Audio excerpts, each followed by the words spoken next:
enfants, vous avez pu implémenter votre entreprise. Elle est en pleine expansion et très compétitive dans son secteur et voit sur le marché national et international. Quelles peuvent en être les causes? Quelles peuvent en être les raisons?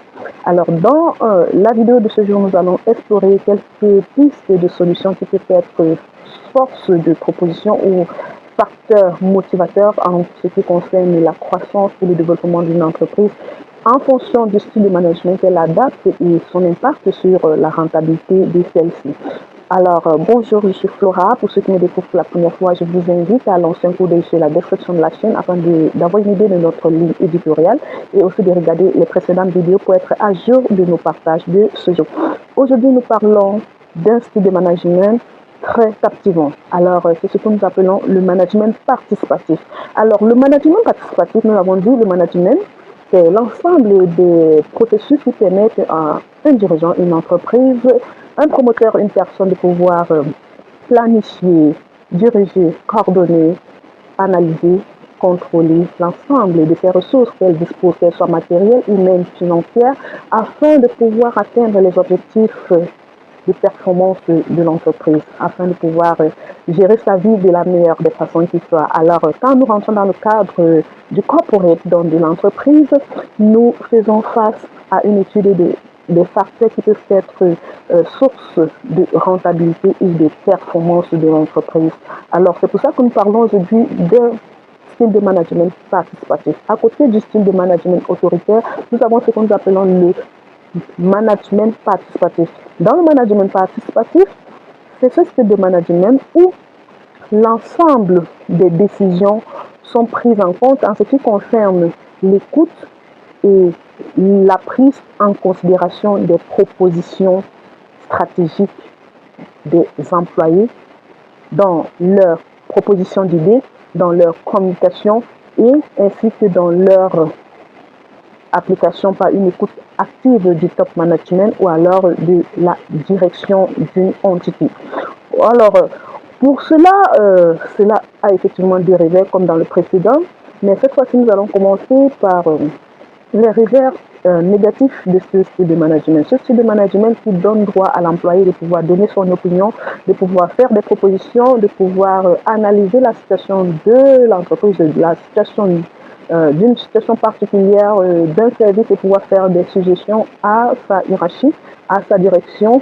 Elle a, et c'est autant pour moi, le style de management participatif a ses bons et mauvais côtés. Nous commençons par quelques éléments néfastes que nous pouvons relever dans ce style de management. Alors, dans le management participatif, la première limite que nous pouvons souligner ici, effectivement, c'est que parfois les prises de décision peuvent être ralenties. Parce qu'il doit falloir attendre pour pouvoir avoir les avis des uns et des autres, à contrario dans un autre cas. Il peut être difficile de pouvoir gérer des grandes équipes où nous avons plusieurs personnes et l'idée de chacun doit compter afin de pouvoir analyser, de pouvoir faire une synthèse, de pouvoir faire une bonne proposition pour pouvoir prendre la meilleure des décisions. Donc, ça peut parfois être un peu difficile comme tâche. Et ça c'est limite et ça aussi effectivement ses avantages. Et dans ce cas aussi, ce fait de pouvoir impliquer tout le monde peut parfois un peu ralentir la rentabilité. Donc on revient toujours sur le ralentissement. Et effectivement, il y a des risques de conflit d'opinion. Du moment où on attend les idées de tout le monde et chacun étant doté de sens et de raison, chacun analysant selon sa propre compréhension, il peut avoir ce que nous appelons des conflits d'opinion, les diversions, c'est ça, d'opinion, les diversions d'opinion, ce qui contribue encore une fois de plus au ralentissement du processus de rentabilité. Alors là, ce sont les quelques limites que je voudrais mettre en lumière quant à ce style de management. À côté de cela, il offre franchement beaucoup et d'énormes avantages. Donc, nous allons tout simplement nous limiter à quelques-uns de ces avantages dans la présente vidéo. Donc, la première le tout premier avantage, ou alors la toute première bonne chose que nous pouvons tirer de ce style de management participatif, c'est que la motivation des employés, des membres des équipes est franchement élevé. Et comme je le dis souvent, quand il n'y a pas de motivation dans ce que nous faisons, quand nous n'avons pas trouvé le pourquoi de ce que nous faisons en ce qui concerne le travail, en ce qui concerne le monde professionnel, il sera très très difficile de pouvoir être rentable, productif et de pouvoir atteindre ses objectifs. Donc dans un style de management participatif, la motivation est élevée à tous les niveaux. La hiérarchie, les employés et tous les autres collaborateurs qui entrent dans la chaîne et le circuit de production de l'entreprise. Alors, un autre avantage que je voudrais bien que nous mettons en lumière, c'est effectivement la créativité. Donc, une créativité poussée.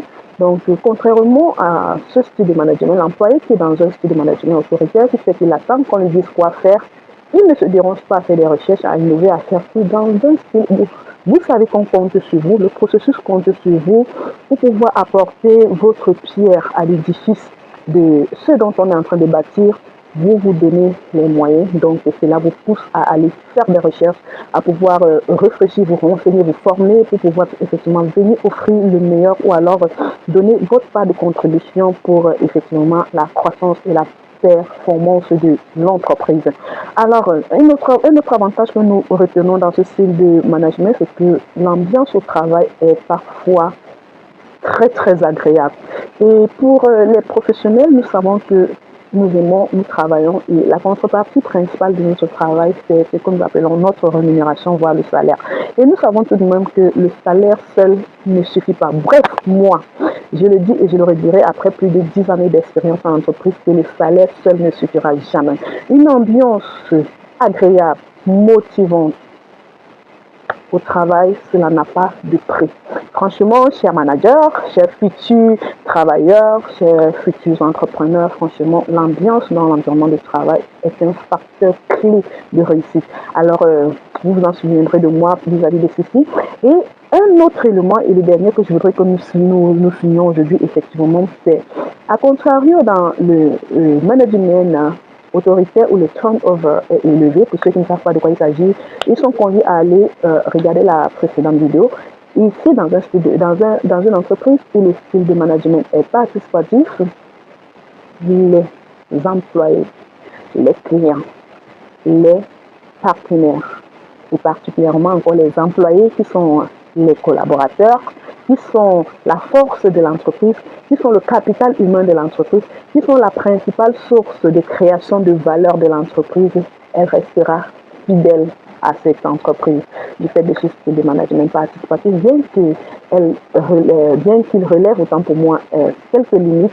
Franchement, c'est un style de management que je recommanderais sans être dans l'exagération à tout manager de pouvoir adopter, voire à un pourcentage qu'il jugera possible de contrôler, parce qu'il ne faut pas se laisser au point de pouvoir perdre le contrôle sur son projet du fait qu'on laisse participer en fait les employés ou alors les collaborateurs. Alors, c'est en fait ce que je voudrais partager avec vous aujourd'hui et je vous renvoie à la question une fois de plus. Vous pensez que j'ai dit quelque chose ou alors que j'ai omis quelque chose qui était très capital à pouvoir partager en ce qui concerne le management participatif et dont je n'ai pas eu l'opportunité de le dire dans cette vidéo. Tant que moi, je vous invite à le dire en commentaire. Sur ce, je nous donne rendez-vous très bientôt pour la suite de notre partage. C'est Flora.